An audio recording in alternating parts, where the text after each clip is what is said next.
டே இதெல்லாம் உங்களுக்கே ஓவரா தெரியலையாடா? மனசாட்சியே இல்லாம இந்த மாதிரி சீரியல் சீன் எல்லாம் எடுத்து வச்சிருக்கீங்களேன்னு கேக்குற மாதிரி எடுக்கப்பட்ட ஒரு 2 சீரியல் சீன்ஸ பத்தி தான் இந்த வீடியோல பார்க்க போறோம். இதுல ரெண்டாவதா இருக்கிறது ஒரு ஹிந்தி சீரியல்ல ஒருத்தன் அவன் வைஃபுக்கு தாலி கட்ட போறான். அப்ப மேல இருந்து ஒரு பெரிய பெல் வந்து அவன் கை மேல விழுகுது. அவன் கை மேல விழுந்ததும் அவன் கையில இருக்கிற தாலி பறந்து போய் நடந்து வந்துட்டு இருக்கிற இன்னொரு பொண்ணோட கழுத்துல விழுந்துருது.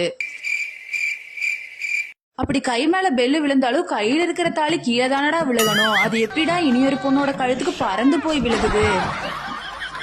இன்னும் என்ன நீ பைத்தியக்காரனாவே நினைச்சிட்டு இருக்கிறல? இந்த லிஸ்ட்ல ஃபர்ஸ்டா இருக்கிறது ஒரு தெலுங்கு சீரியல்ல ஒரு பொண்ணோட ஹஸ்பண்ட கோயில வச்சு ஒருத்தர் நெத்திலேயே சுட்டுறான். உடனே அவன் கீழே விழுந்துறான். கீழே விழுந்ததையும் இறந்துருவான்னு பார்த்தா ஹீரோயின் மடியில படுத்துட்டு எனக்கு பிரசாதம் ஊட்டி விடுன்னு கேட்டுட்டு இருக்கான். ஹீரோயினும் ஒருத்தர் கிட்ட சொல்லி பிரசாதத்தை வாங்கிட்டு அவனுக்கு ஊட்டி விடுறா. சாகர நிலைமையில இருக்கிறவன் பிரசாதத்தை கேட்டது மட்டும் இல்லாம அதை சாப்பிட்டுட்டு இதுல உப்பு கம்மியா இருக்குன்னு சொல்லிட்டு இருக்கான்.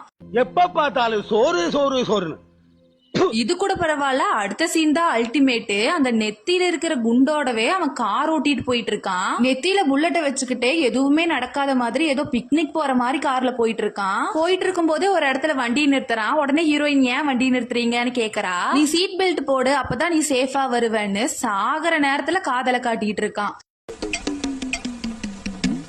சரி சீட் பெல்ட் தான் போட்டாச்சு, இனியாவது ஹாஸ்பிட்டல் போய் தலையில இருக்கிற குண்டுக்கு ட்ரீட்மெண்ட் பாப்பாங்கன்னு பார்த்தா அவனை ஒரு இளநீ கடைக்கு கூட்டிட்டு போய் அவன் பொண்டாட்டிக்கு இளநீ வாங்கி கொடுக்கறான். அவனை சொல்லி நிறுத்துங்களேன்டா.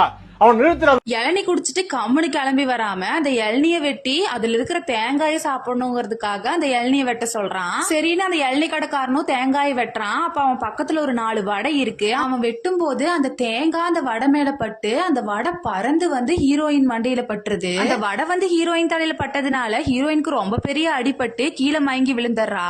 ஹீரோவை ஹாஸ்பிட்டல்ல சேர்ப்பாங்கன்னு பார்த்தா ஹீரோயினை கொண்டு போய் ஹாஸ்பிட்டல்ல சேர்த்துறாங்க. அந்த ஹாஸ்பிட்டல்ல இருக்கிற நர்சிங் ஸ்டாஃப் ஒருத்தர் ஹீரோ மண்டையில இருக்கிற புல்லட் காயத்துக்கு மருந்து போட வராரு. ஆனா ஹீரோ அதை தள்ளி விட்டுட்டு என் மனைவி முதல்ல காப்பாத்துங்கன்னு சொல்றாரு. அப்ப உள்ள இருந்து டாக்டர் வந்து உங்க மனைவி ரொம்ப சீரியஸா இருக்காங்க அப்படின்னு சொல்லி மனசாட்சியே இல்லாம சொல்றாரு. டே ஒரு வடை தானடா பட்டுது, அதுல என்னடா சீரியஸ் ஆக போகுது?